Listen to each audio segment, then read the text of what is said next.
Welcome to Practical Shamanism. I'm Katie Weatherup. I'm a former engineer with 20 years of experience working as a shamanic practitioner, and I hope to help you to connect to your personal power and magic, and to support you in living a really good life that just keeps getting better. Thank you so much for joining me.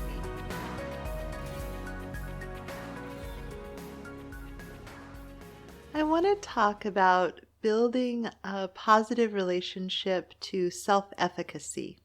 So there are these things that we hear the words and often just feel like, oh wow, that would be a really good thing to have. Resilience, for example, is one that I'm like, yeah, having a high dose of resilience sounds like a really fantastic thing to cultivate and tend and have available as needed. Health and emotional intelligence are also things that having a good supply of are really nice.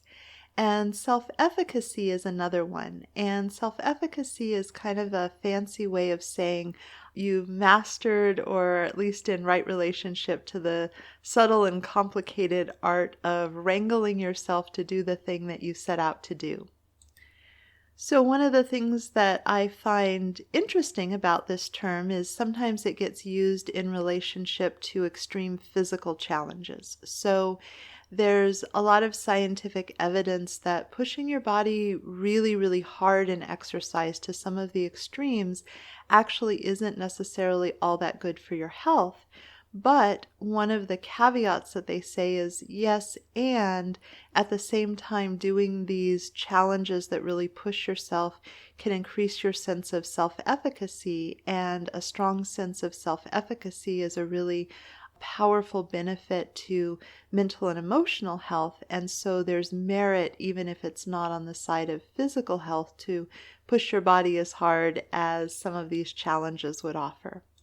I often admire the self-efficacy about exercise that some of the people in the armed services have, for example, because I'm definitely the person that when my body starts to tell me it's not having fun and things are painful, I'm probably going to back off, which, has given me the gift, knock on wood, of a nice injury-free, pretty healthy body, which I've certainly enjoyed.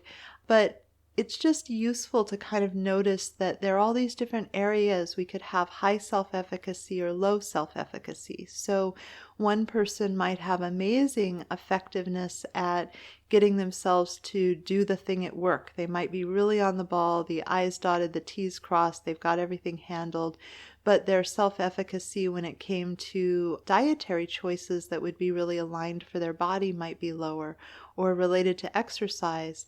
I've seen people who are incredibly bright and capable and smart and good at exercise have incredibly low self-efficacy about having a mature and difficult adult conversation. In fact, my last significant romantic relationship ended because the fellow took months and months to wrangle himself to have a fairly simple relationship conversation about expectations and directions. And as a side note, I've taken pains to cultivate being a very safe place for people to speak their truth, especially in the relationships that matter. This isn't like a blanket, I want feedback from random people I don't know and I'm not working with. But within my immediate relationships, within my friendships, within my romantic relationships, Katie in her 20s tended to run over the top of people and make it really expensive emotionally for people to say no to me, which meant that they said yes when it was really no, which meant that they, didn't follow through on something that they said they would do, or at least didn't say they wouldn't do. And in having a little bit more emotional intelligence and maturity, I've learned to really feel into a soft yes or a strong yes, and how much that affects whether someone's collaborating with me or just kind of collapsing boundaries, because I am a fairly strong personality type, and it's one of the ways that I've needed to wrangle that. I'm a combination of being very sensitive, but also, I've steamrolled people, especially in the past, and I try not to do that because of the backlash. But I digress. So coming back to self-efficacy, I've had a lot of different relationships to this. So one of my strategies for staying safe and getting approval in the world when I was a child and a teenager and into my early 20s was the overachiever strategy. So I was that high school student who was getting straight A's and having extracurricular activities. I went all-star in 4-H, which if you're geeky enough to know about this agricultural organization was kind of a big deal at the time. And honestly, I look over the list of what I was up to as a teenager, the band, the drama, the different things, and I just feel so tired. I feel so tired on behalf of my younger self who had a herd of goats that she was taking care of. I joke that I come by my dislike of manual labor honestly because I grew up on a farm and did a lot of manual labor. And no regrets, it was a great way to grow up. But in my adult life, my one responsibility is a very low maintenance kitty cat, and I haven't created a herd of animals. And so back in those early years, in my teens and 20s, I had a lot of kind of carrot and the stick relationship where I was looking for the A or the approval, and then I was being really harsh with myself and, looking at the perceived consequences of not being successful at something.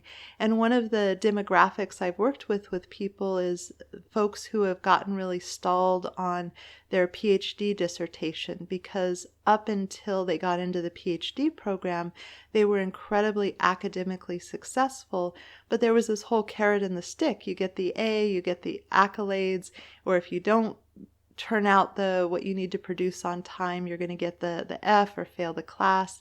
And there's the structure. And likewise in corporate America, there's the attaboys and you could lose your job or you could fail or you could be criticized. And it's something that has this kind of accountability. So within that, if you're dealing with tensions around self-efficacy, you can pull it together at the last minute. You can procrastinate, you can argue with yourself, but these overachieving types like I was were incredibly good at knowing when procrastination had to come to an end and, flowing into that. And these PhD candidates that I've worked with were out of the carrot and the stick. They were paying money, they were taking student loans, they were living very simply in order to get this degree, but there was no day-to-day pressure. Their advisors were there on demand, but nobody was going to stand over them. There was no consequence. Either they did it or they didn't. So it was a different structure of finding the self-efficacy without a looming deadline to sit down and work at something. And this was something I really came up against when I transitioned into my full-time shamanic practice. So I kept my engineering job in the early years and built my practice, which worked really well, up until I was laid off from my engineering job, and it was part-time at that point, and the business was going well, and it was definitely time to make the shift. But I had time freedom that I hadn't had pretty much any time that I could really remember in my adult life in a particularly meaningful way. And so there were a lot of things that I wanted to do that were appealing. And at the same time, even though I was showing up when someone booked a session, it was early days for my practice. So there were mailing lists to maintain and activities that I could do that weren't as magnetizing as the actual work that needed to happen in order to build a sustainable business. And I really got clear that I didn't want to go back to that old teenage strategy of whipping myself and shaming myself and being so harsh with myself and having so much tension that I finally did the thing I didn't want to do. Like there's a way of achieving really good results that on the outside look like a lot of self-efficacy, where you achieve your results because of a diet or an exercise regime or a project at work or an advanced degree. But the journey is fraught with being exhausting and being at war with yourself and fighting tooth and nail every step of the way. You've watched parents in supermarkets with children who at that moment were cooperating and in the flow, and what it was like for parents to go through supermarkets with children who were screaming, howling, tantruming, and being obstructionistic and pulling things off shelves. And it's a really different experience. And there's a certain amount of as within, so without. So you can get through life with a war going on inside of you, but it's pretty exhausting and it can create a lot of pendulum swings. So, one of the things I was really working out for myself in those early years were the balance between the masculine and the feminine. So, what I mean by that, if you don't care for those terms, you can apply different language, kind of the yin and the yang. And I have a real affinity for productivity and accomplishing things and getting things done. And it's really quite a joyful state when I have the energy in my belly to put behind it. So it's kind of a feeling of inspired action. So I might not love doing the dishes or writing the mailing list, but I have the juice and the energy and the bigger vision, and I flow into it. And one of the challenges in a society that really rewards productivity, accomplishment, things that make money, and we internalize those values that we come by kind of organically through our society, is that our self-esteem can be higher and can feel better when we're in that really productive, having things to show for the work. But the trouble is that when you get tired, it's good to stop unless there's some really compelling, absolutely this has to get done now, in which case you can push on. But pushing through fatigue and exhaustion is not a very sustainable lifestyle. And so it's meant to be used occasionally, and that's good self-efficacy. I'm totally not in the mood to do this, but my life will be appreciably better if I do in the future. So kicking and screaming and tantruming, I'm still going forward with what I'm committed to. And that's great, but it's best used sparingly. It's like an over-controlled toddler. You get a lot more meltdowns than if there, is a short duration by which a child has to hold it together more than they normally would, or respond to different circumstances. And so then there's the yin, or the feminine, the stillness, the restorative, the going internal, the being in relationship to self. And I, for those early years of my life, did not like downtime and stillness and inner reflection. And it just took a while and some inner work to clear the emotional debt that allowed me to savor being quiet with myself. And I admit I still have an affinity for those moments when my energy is more in the higher end of the cycle than the lower, more still end of the cycle. But there's a lot of richness that comes from the introspection and hearing the guides. You don't really hear the guides when you're pounding away at your desk, doing things. Being in stillness in nature is going to let a lot more of your psychic abilities move and your own inner wisdom bubble to the surface. You're going to have a lot more clarity about the choices you make. And early on with this relationship, I had so much emotional debt. So what I mean by emotional debt is every time I felt sad or angry or afraid, these uncomfortable emotions, I'd find a way to distract and numb. I'd go do something, accomplish something, that'll make me feel better. Or I'd bury my nose in a book, or I'd watch something on TV. I'd find something to distract myself. And I think a lot of my challenge with exercise, especially early on, was that you kind of get quiet with yourself if you're going for a walk. Now, with treadmills and the ability to watch a movie while you work out, you need not come up against whatever you're not listening to within yourself in order to move your body, which I think is a wonderful thing.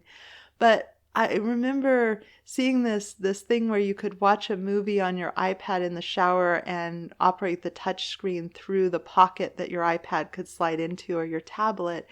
And it occurred to me that sometimes that time in the shower is the last opportunity we have to get quiet with ourselves with no distraction. And they were mechanically solving that problem on behalf of people. No, even in the shower, you need not just be with your own company. So for me, early on, when I slowed down, there was this well of uncomfortable emotion waiting, and that got really uncomfortable. So it made me push a lot harder. And then when I did go down, I was really tired and exhausted and depleted, and also really frightened. It was really scary for someone who had the sense of self-esteem and meaning based on the external achievement to go through a head cold where I couldn't achieve anything. There was this real vulnerability that arose. as it does when you have your self-esteem really tied to an external value instead of something that's an inside job, something that's held with how you stand with yourself. And one of the pieces of wisdom that I really like is Pema Chodron's talk about Maitri, which translates as unconditional friendliness, as being a really good way to treat yourself, whether you're overachieving or underachieving. It's going to go a lot better all the way around. So for me, I like to accomplish most of what I accomplish through a little bit of self-discipline, a little bit of leaning in, and a lot of inspired action and movement, and a lot of tending my energy. So one of the ways to approach self-efficacy and doing the things that you want to do but aren't doing is not to ask, how do I get myself to do this, but to ask, what's in the way of doing this with ease and grace and elegance? What's in the way of just flowing through this and taking care of it?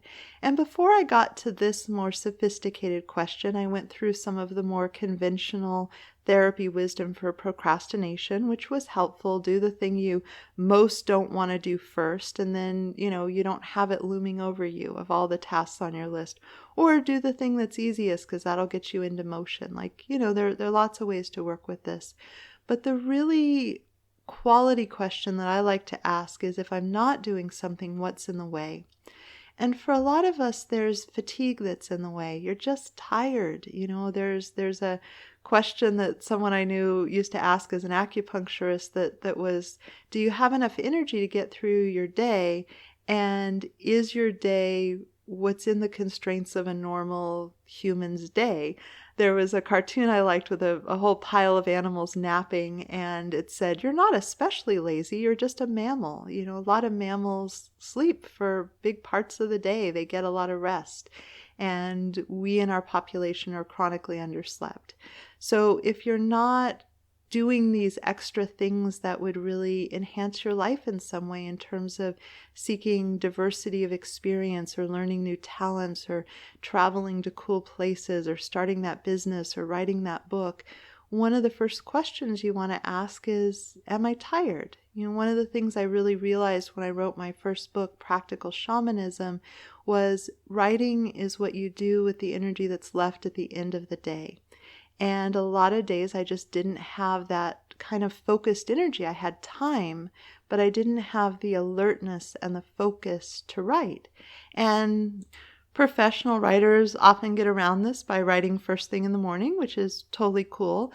But I was a professional engineer at the time, and so I ended up needing to curate my schedule differently and curate how I spent my energy and what I did with social engagements and a bunch of other things to arrive at the time freedom with mental, creative energy left in order to work on the book. And it took me a while because there were days where that just wasn't what worked out. So if you're feeling like you have a lack of passion, there may be a fatigue factor.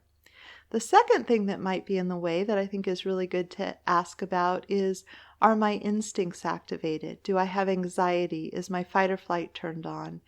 Because if you have your fight or flight activated and you haven't resolved that, first of all, you're going to burn through your energy way faster than you would otherwise. It's very taxing on the body to have adrenaline and cortisol and the other stress hormones coursing through your system.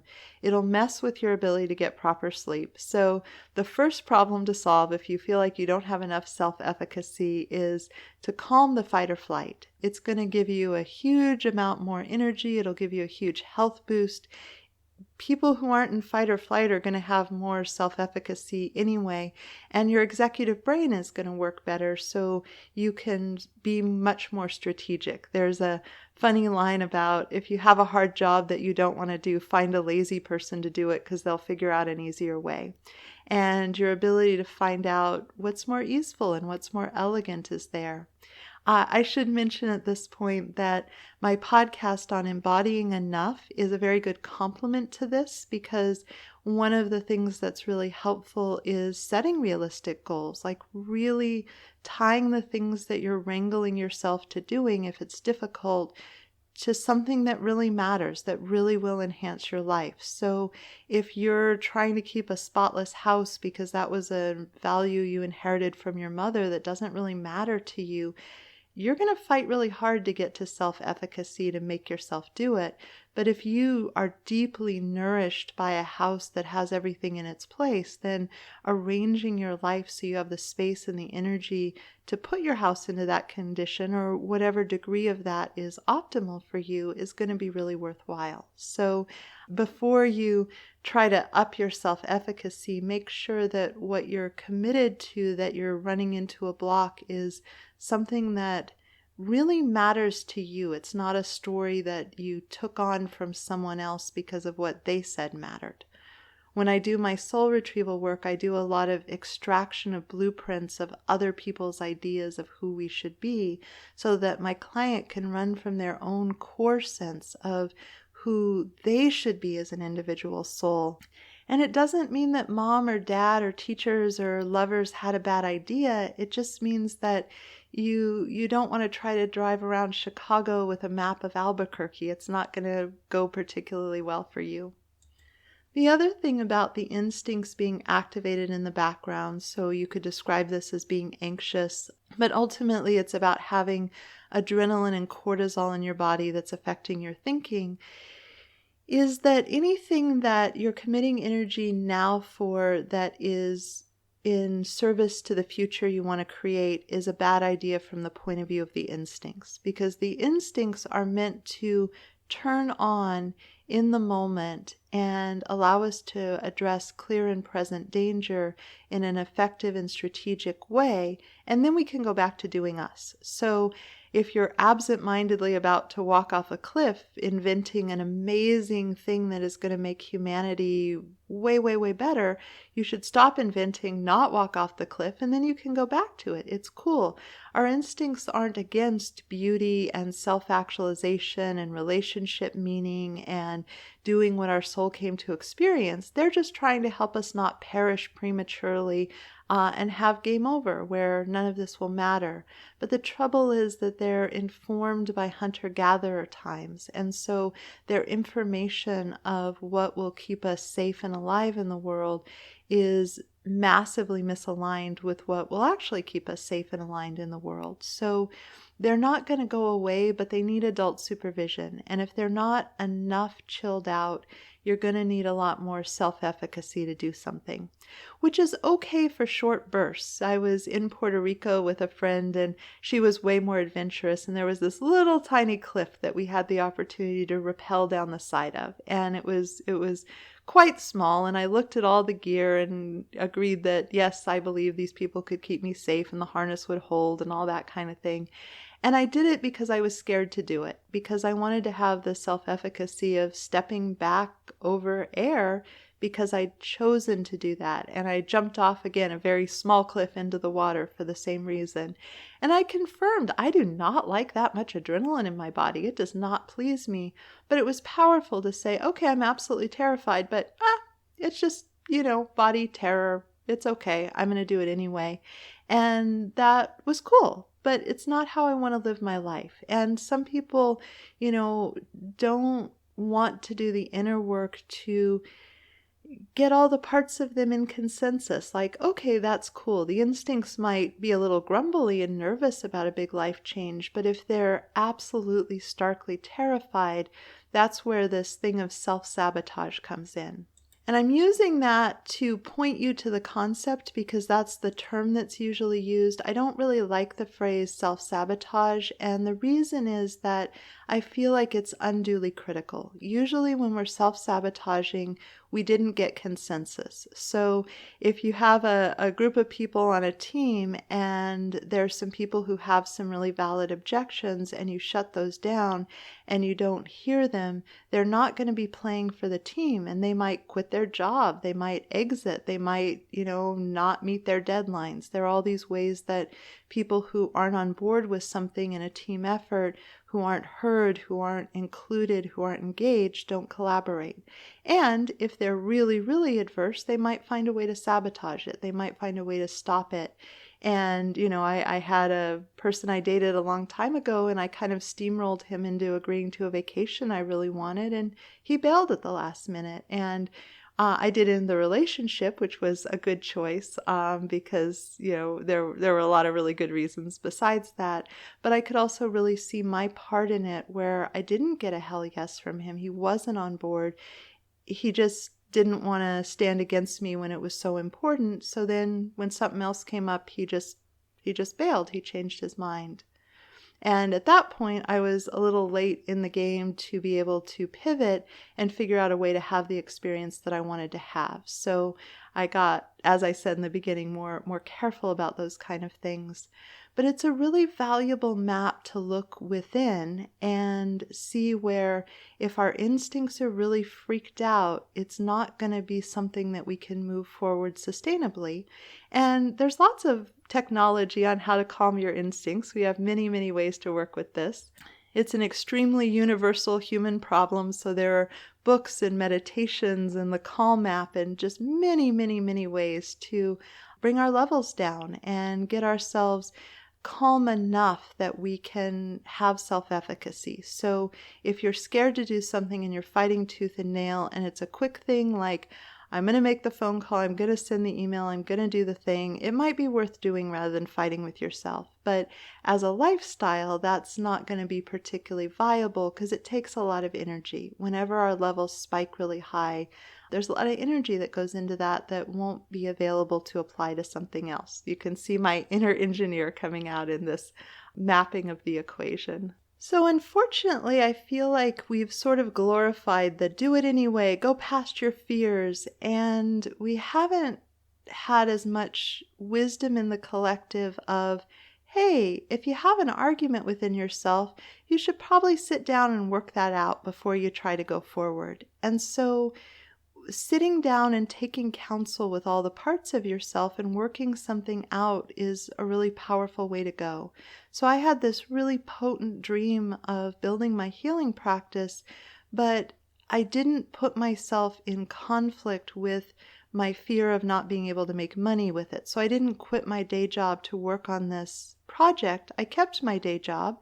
Eventually I went part-time with my day job, and I worked really hard at this dream I had, and I built a practice before I left my engineering job to do this full-time.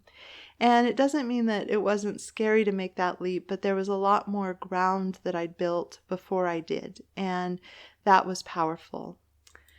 So it was really holding a both and. It was holding what my root chakra and my instincts needed to feel safe and secure. I'm not a person who would feel good about living in my car.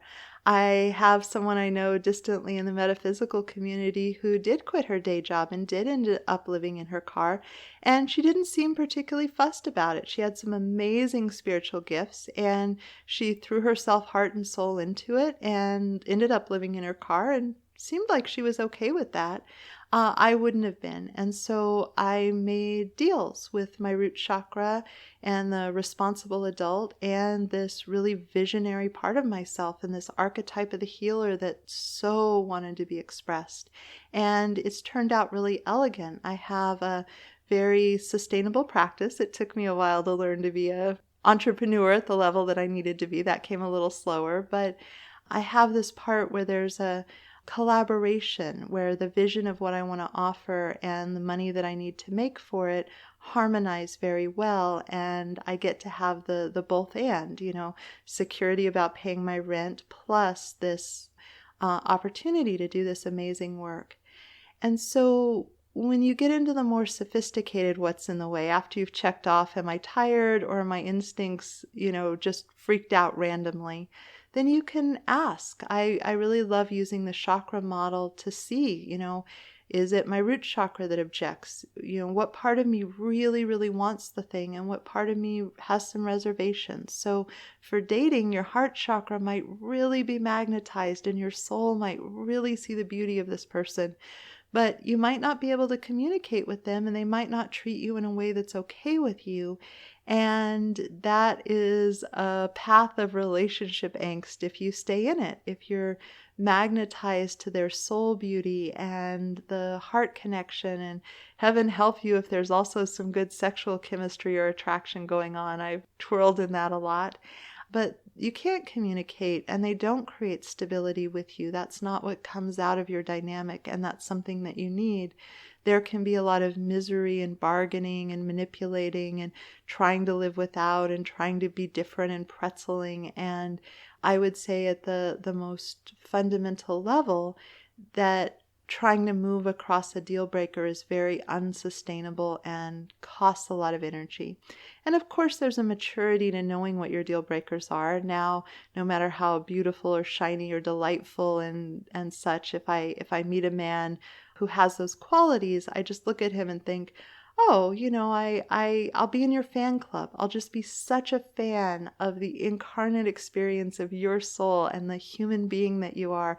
And I will think you're gorgeous and sexy and delightful and innovative and so cool. And I'll be so glad we're on the planet at the same time. And then I'm going to go over here and do me. And I don't expect anything of you, but neither am I going to try to be in relationship when you're not available to show up for what would work for me. And that distinction between relating to someone being different than being in their fan club is a really elegant one for me. It saves me a lot of grief. So all of this is to say that there are a bunch of things that we need to do as adults, and there are many things that our soul would be so much happier at the end of our incarnation if we did. And in terms of getting consensus, it doesn't mean that every part of us has to be thrilled and delighted with a course of action, but we're not moving against the hell no of any part. And going back to that tension between the masculine and the feminine, when I was really in that dance, what I would find is when the masculine was in ascendance, when I was in that yang, that doing, that productivity, that accomplishing, at the point that I got tired and it was hard to transition, I would fight to stay in that, even though I was tired. One more thing. Okay, I'll just do this and then I'll stop. I don't want to go to bed. I want to keep working on the thing. And then there would be a pendulum swing where I made myself really tired. So then I would be more in the feminine, which was great for a while. But when it was time to move back into productivity, a part of me would be kicking and screaming and fighting and procrastinating and not wanting to.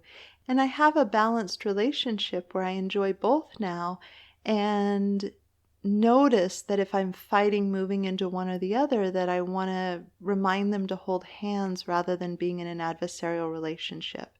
So your masculine and your feminine, your inner adult and your inner child, it doesn't go well if either part is bullying the other or running the show. The people who are perpetually in playfulness and under-functioning often hook up with those over-adulting, over-functional people, which kind of balances them for a little bit of a period of time. The childlike, playful person gets some stability and the over-adulting person gets some play. But over time, there's this tension where, it's hard to be stuck in one role or the other role. And it's nice when people can make harmony between those parts inside of themselves. So there's a indulgence and self-discipline, in terms of the food you eat, in terms of the way you move your body, in terms of how you party hard with other people and stay home and replenish. All of these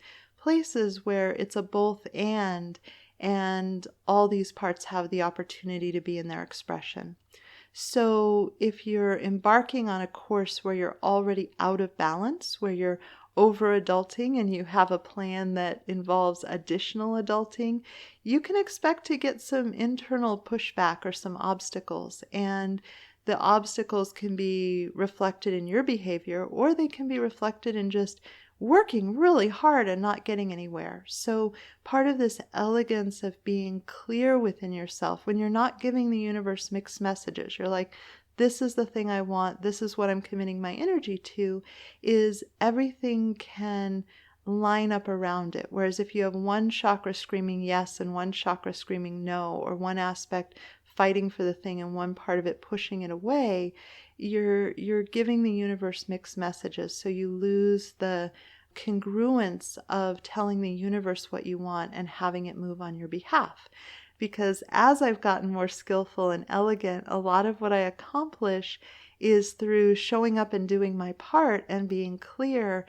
But there are a lot of things that just land in my lap kind of magically in cool and unexpected ways. And so the mythology of, work hard and you have to be the hero of your own journey and it's only you and single individual heroic effort, there's merit to that, but I think we've gotten over enamored with that story, and there's a dance with the energetic side of things that can land really cool stuff in your lap really elegantly by just not being in argument with yourself. If a couple is walking down the beach quarreling with each other, they're going to miss the sunset or other cool people they could meet or the dolphins swimming and playing in the surf. They'll overlook that. I literally did a little mini vision quest where I was sitting and I ended up stopping, seeing what I was looking at and going into my head, and then I looked up and there were dolphins swimming by and it was magical, and I could really see where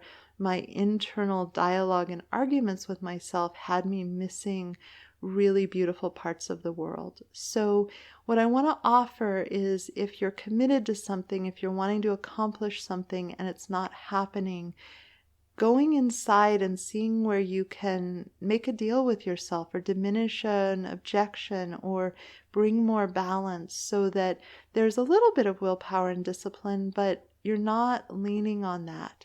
You're more in flow and harmony and collaboration. And a lot of my work after the, kind of most fundamental soul health is about teaching people to collaborate with all the different aspects of themselves so they can really access their magic.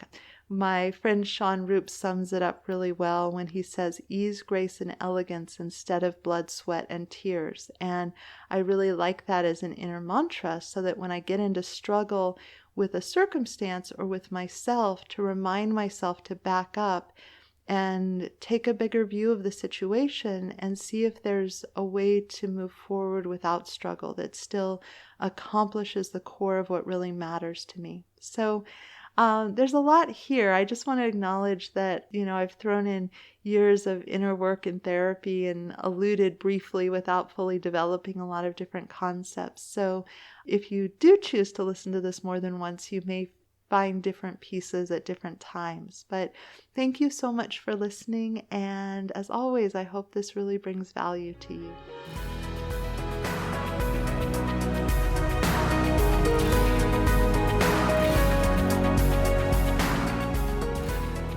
Thank you so much for joining me.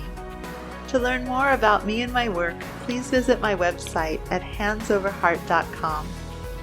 There you can join my mailing list for access to free bonus content in the members-only area. If you've enjoyed this, please consider subscribing and leaving a review. It would help me out a lot. Also, a special thank you to my patrons for your support. You offer me the time freedom to work on passion projects like this one. If you'd like to receive personal shamanic support from me and my team of guides, please consider joining my Patreon community. You'll find the link below. And again, thank you so much for listening. This is Katie Weatherup, wishing you wholeness and happiness.